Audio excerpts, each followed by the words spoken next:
Baiklah teman-teman, assalamualaikum warahmatullahi wabarakatuh. Kita lanjut lagi muat lagi teman-teman ya. Kita lanjut muat lagi. Ini tadi sisa yang kemarin teman-teman. Ini buah gantung satu malam di kebun. Ini besar-besar ya. Ini buah gantung panenan kemarin. Masih ada sisa, masih mereka panen ya teman-teman ya. Karena nggak cepat selesai semua karena kondisi kemarin cuaca hujan teman-teman ya. Ini nah seperti ini yang katakan itu buah-buah gantung seperti semalam ini nih berondolnya. Nah teman-teman, banyak sekali teman-teman ya. Makanya kita ambil tumpukan-tumpukan kecil ya dulu. Kita habiskan tumpukan kecil, baru kita habiskan besoknya untuk tumpukan besar, biar mudah untuk mengutan berondolnya seperti ini. Ini memang rencananya mau saya pagar mobilnya teman-teman, biar agak cepat mungkin. Memang muatannya nggak banyak. Kalau menggunakan pagar itu memang muatannya nggak banyak, sedikit, karena dia tidak disusun dari bawah. Beda halnya seperti ini, disusun dari bawah bisa sedikit saja sudah 2 tonan lebih ya. Nih tuh teman-teman bisa lihat di video berondolannya banyak ya, padahal nginap semalam saja ya, apalagi sampai 2 malam ya. Mungkin kalau sudah 2 malam berondolannya full habis ya teman-teman.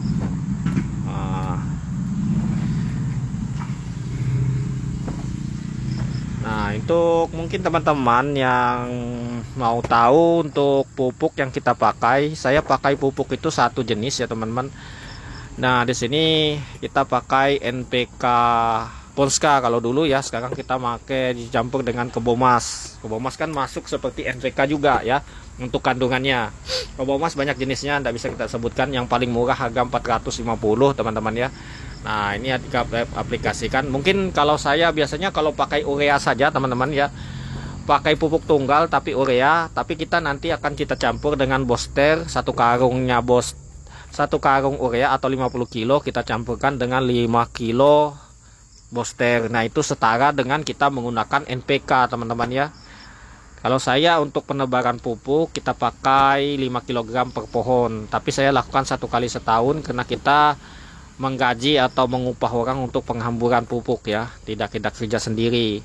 Kenapa kita nggak sempat waktunya? Karena kita punya lahan kecil atau lahan yang masih TBM teman-teman. Memang perawatan TBM ini gila-gila teman-teman, menunggunya cukup lama. Kalau nggak terawat seperti punya saya bisa sampai 5 tahun ya, apalagi kalau tanamnya pakai sawit abal-abal. Tapi sekarang saya pakai separuh, pakai sawit unggul teman-teman, agak cepat sedikit sebagian ya.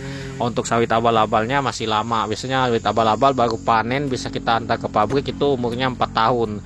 Kalau sawit unggul sudah 2 tahun sudah bagus, atau 24 bulan sampai 30 bulan tuh sudah bagus untuk dibawakan ke pabrik, dia lebih cepat berbuahnya ya. Itulah perbedaannya yang kita rasakan. Untuk tonase ya kurang lebih paling bedanya dengan abal-abal ya 1 ton sampai 2 ton per tahunnya ya. Nah, ada yang kata orang itu sawit abal-abal trek panjang, karena itu mungkin trek panjang dia nggak tahu caranya.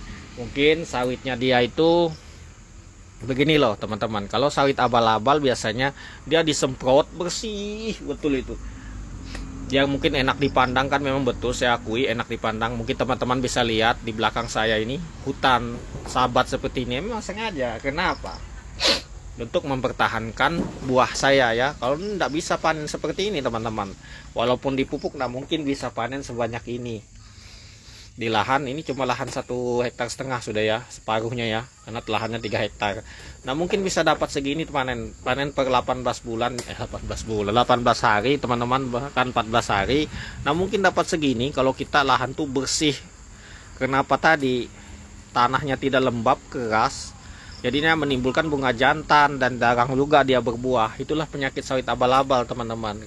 Mungkin teman-teman tuh banyak yang nggak tahu rahasianya, makanya banyak itu yang gagal ya. Untuk sawit abal-abal ini sudah dirawat, dipupuk per 3 bulan, menghabiskannya sampai 10 kilo per tahun, hasilnya nggak ada ya. Seperti itulah, karena nggak tahu rahasianya, karena nggak belajar dari pengalaman. Ilmu terbaik itu adalah pengalaman seperti ini. Makanya saya berbagi pengalaman saja di sini. Mungkin yang baru-baru pemula, mungkin yang nonton video saya, mungkin ya sedikit belajar dari pengalaman saya ya teman-teman. Mungkin pengalaman selebihnya bisa teman-teman cari sendiri dengan kehidupan teman-teman sendiri ya. Memang di tempat saya itu banyak yang gagal juga untuk sawit abal-abal ini, karena dia nggak tahu caranya tadi, modal bersih. Ada juga yang bersih nggak dipupuk, Ada juga yang sahabat gak dipupuk, dia itu minimal pupuk 1 kali setahun. Menghamburnya agak jauh dari pokok 2 meteran ya. Kalau perlu itu di tumpukan-tumpukan pelepah itu kita pupuk. Itu malah lebih bagus teman-teman untuk sawit abal-abal ini. Ya seperti mungkin teman-teman bisa nonton di channelnya siapa ya di YouTube itu, yang dia mandor apa ya, kerjanya dia mandor perusahaan atau mandor lapangan. Dia sistemnya penghamburan pupuknya sembarang saja teman, sah keliling ya. Tapi hasil sawitnya mantap teman-teman ya. Nah dari itulah kita belajar. Mungkin dilihatnya kita ngambur pupuk seperti itu kelihatannya boros teman-teman. Apa boros dan sembarang, mungkin tidak ada hasil. Itu tidak ya teman-teman, malah seperti itu lebih bagus daripada yang memutar lah apalah itu. Boleh memutar, seperti saya juga memutar teman-teman, keliling bentuk cincin, tetapi jaraknya ya 2 meter, 1,5 meter paling dekat. Tidak pernah kita ngambung pupuk 1 meter. Tapi kalau kita mengupah orang, biasanya mupuk itu kurang maksimal yang saya rasakan hasilnya teman-teman, karena saya sudah 2 tahun ini kita menggunakan buruh untuk pemupukan. Mungkin tahun depan ini setelah kita ngapur kemarin, nanti akan kita aplikasikan sendiri pupuknya, kita hambur sendiri. Karena kalau kita pakai pupuk mahal rugi teman-teman, karena kemarin ada pupuk murah ya, makanya kita bisa menyuruh orang. Nah, kalau ini nah hasilnya nggak sesuai, karena memang apa, karena kalau lain kita sendiri untuk menghambur pupuk ini yang namanya karyawan ya, karyawan borongan, dia maunya cepat teman-teman, asal saja. Nah ini kita dapat segini, ini retretan terakhir di untuk lokasi ini teman-teman, lokasi kita sendiri ya di sini nih, karena 2 lokasi cukup lumayan luas ya. Untuk hasil ya sesuai hektar ya, minimal 1 hektar 1 ton ya. Mungkin tidak percaya ya silahkan, tidak percaya teman-teman ya, karena mungkin di sawitnya dia tidak seperti itu ya, mohon maaf. Nah ini seperti ini kita sudah menunggu di pabrik ini. Di sini nih buah orang banyak-banyak semua teman-teman, padahal sebenarnya lahannya tidak terlalu luas juga ya, karena untuk lokasi perkebunan tempat saya tidak terlalu luas teman-teman, karena sudah banyak dimakan oleh perusahaan-perusahaan ya, banyak dimakan perusahaan, dan juga dekat dengan hutan lindung, kawasan hutan teman-teman ya, kawasan hutan serapan air di pegunungan ya, makanya nggak bisa merambah ke gunung. Memang untuk sawit ini nggak bisa ditanam juga di gunung karena hasilnya nggak maksimal ya. Bagusnya lahan mineral, lahan rata yang bukan lahan berpasir teman-teman. Kalau lahan berpasir ini sedikit kurang bagus ya kita lihat ya untuk menanam sawit, karena dia kuning teman-teman, boros kita penggunaan pupuk ya.